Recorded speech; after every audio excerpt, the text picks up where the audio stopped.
চলতি বছরের ২রা জানুয়ারি ২০২৪ সালে হালনাগাদকৃত খসড়া ভোটার তালিকা প্রকাশ করে নির্বাচন কমিশন।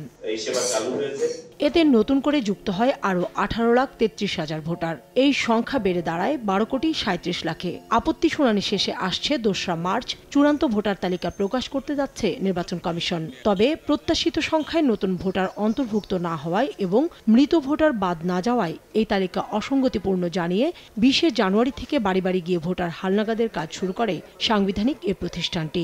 ২০২৬ সালের ১লা জানুয়ারি যাদের বয়স ১৮ বছর হবে তারাও এবার অন্তর্ভুক্ত হচ্ছেন।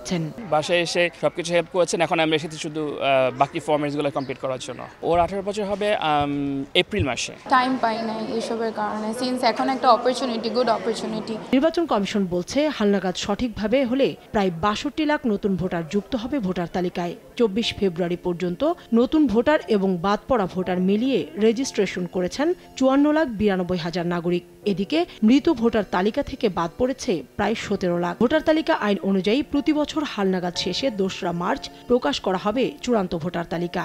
সে অনুযায়ী ২০ জানুয়ারি থেকে বাড়ি বাড়ি গিয়ে যে হালনাগাদ শুরু হয়েছে তাতে এই তালিকায় খসড়া প্রকাশ করার কথা ২০২৪ সালের জানুয়ারিতে। সেক্ষেত্রে ডিসেম্বরে জাতীয় নির্বাচন হলে ২০২৪ সালের তালিকা যা মার্চের ২ তারিখ প্রকাশ করা হবে তা নিয়েই ভোট করতে হবে কমিশনকে।